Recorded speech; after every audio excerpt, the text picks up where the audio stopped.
L'univers est vaste. Il est rempli de milliards de galaxies. Chaque galaxie contient des milliards d'étoiles. D'où vient tout cela? Le Coran, le livre sacré de l'islam, offre une réponse convaincante. Dieu. Il est le créateur ultime. Il a tout créé à partir du néant. Le Coran nous dit que l'univers a un but. Il n'a pas été créé en vain. Il sert de témoignage à la puissance de Dieu. C'est aussi un lieu d'apprentissage pour l'humanité. Nous sommes chargés de l'explorer. Nous sommes destinés à découvrir ses secrets. La création de l'univers est un magnifique mystère. La science cherche à percer ce mystère. Elle utilise l'observation et l'expérimentation. Le Coran fournit des conseils. Il nous encourage à méditer sur les merveilles qui nous entourent. Il nous rappelle la majesté du Créateur. Le Coran parle de deux mondes, Mulk et Malakut. Mulk est le monde physique. C'est le monde que nous percevons avec nos sens. Nous voyons les montagnes, les rivières et les étoiles. Nous sentons le vent sur notre peau. Nous sentons le parfum des fleurs. Tout cela appartient à Mulk. Malakut est le monde spirituel, invisible. Il existe au-delà de notre perception normale. Les anges habitent ce royaume. Les djinns, une autre création mentionnée dans le Coran, y résident également. Malakut est un royaume de mystère. C'est un témoignage de la puissance du Créateur.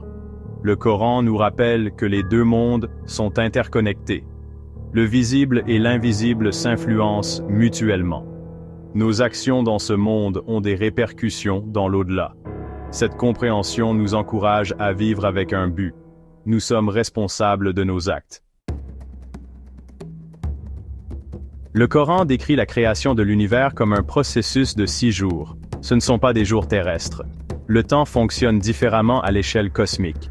Le Coran souligne ce point. Il utilise le terme « yaum » pour désigner un jour. Ce mot arabe peut également signifier une ère ou une époque. Le Coran décrit l'ordre de la création. D'abord, les cieux et la terre.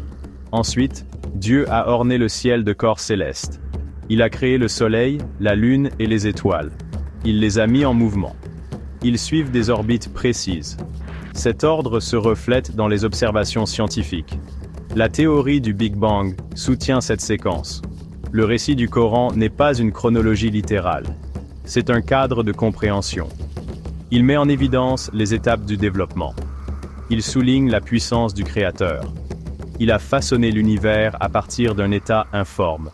Il l'a fait avec intention et précision.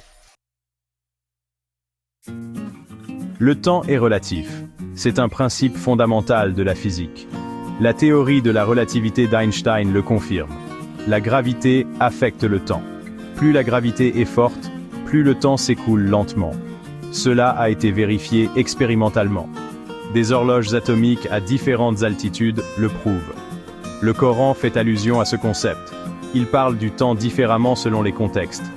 Parfois, un jour est comparé à des milliers d'années. Cela souligne l'immensité de la création de Dieu. Cela souligne également les limites de la perception humaine. Considérez la vitesse de la lumière. C'est une constante. Mais le temps ralentit lorsqu'un objet approche de cette vitesse. C'est un fait scientifique. Cela a des implications pour les voyages spatiaux. Cela remet également en question notre compréhension du temps lui-même. Le Coran nous encourage à penser au-delà de notre perspective limitée.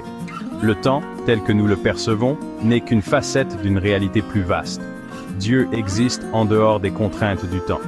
Il est l'alpha et l'oméga, le commencement et la fin.